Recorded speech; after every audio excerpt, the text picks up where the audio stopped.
એક મોટા સમાચાર મળી રહ્યા છે. વર્ષ 2030ના કોમનવેલ્થ ગેમ્સ પહેલા ગુજરાત સરકાર લાવશે નવી પ્રવાસન અને હોટેલ નીતિ. રાજ્યમાં 300થી વધુ નવી હોટેલ્સ અને 60,000 જેટલા નવા રૂમ બનાવવાનું છે લક્ષ્યાંક. પૂરી જાણકારી તમને આપું. ગુજરાત સરકાર પ્રવાસન અને હોસ્પિટાલિટી સેક્ટરને એક નવી ઊંચાઈ પર લઈ જવા માટે ઓગસ્ટ મહિનાના અંત સુધીમાં નવી હોટેલ અને ટુરિઝમ પોલિસીની જાહેરાત કરવા જઈ રહી છે. વર્ષ 2030માં યોજાનાર કોમનવેલ્થ ગેમ્સને ધ્યાનમાં રાખીને આ પોલિસીને ખાસ તૈયાર કરવામાં આવી રહી છે. સરકારના ઉચ્ચ અધિકારીઓના જણાવ્યા અનુસાર આ નવી નીતિ માત્ર અમદાવાદ કે મોટા શહેરો પૂરતી મર્યાદિત નહીં રહે, પણ રાજ્યના નાના શહેરો અને નગરોમાં પણ નવી હોટેલ્સના નિર્માણ પર ભાર મુકાશે. અનુમાન મુજબ 2030 પહેલા રાજ્યમાં 300થી વધુ નવી હોટેલ્સ અને લગભગ 60,000 જેટલા નવા રૂમ્સ ઉમેરવાની જરૂરિયાત છે.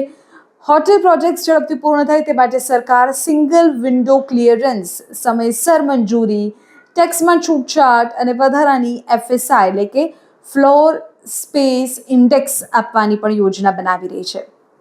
આ સિવાય દક્ષિણ ભારતના રાજ્યોની જેમ ગુજરાતમાં પણ વેલનેસ સેન્ટર્સ અને મેડિકલ ટુરિઝમને પ્રોત્સાહન આપવામાં આવશે. આમ તો ગુજરાત માટે વેલનેસ સેન્ટરનો કોન્સેપ્ટ નવો છે, પણ આ નવી પોલિસીમાં ખાસ પ્રોત્સાહનો આપીને વિદેશી અને દેશના અન્ય રાજ્યોના પ્રવાસીઓને આકર્ષવાનો પ્રયાસ કરાશે.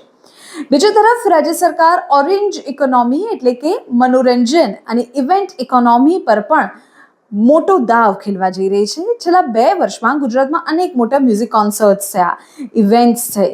હવે સરકાર મોટા આયોજનો અને કોન્સર્ટ્સ સરળતાથી થઈ શકે તે માટે સહાયક વાતાવરણ પૂરું પાડશે, જેથી હોસ્પિટાલિટી, ટ્રાન્સપોર્ટ અને ઇવેન્ટ મેનેજમેન્ટ સેક્ટરને સીધો ફાયદો થાય. આ સિવાય વધુ એક મહત્વનો મુદ્દો આ પોલિસીમાં જોવા મળી શકે એ છે ડેસ્ટિનેશન વેડિંગ માટેનો. ગુજરાતને તેના માટે પ્રમુખ સ્થળ બનાવવા વેડ ઇન ગુજરાતનો કોન્સેપ્ટ આગળ વધારાઈ રહ્યો છે.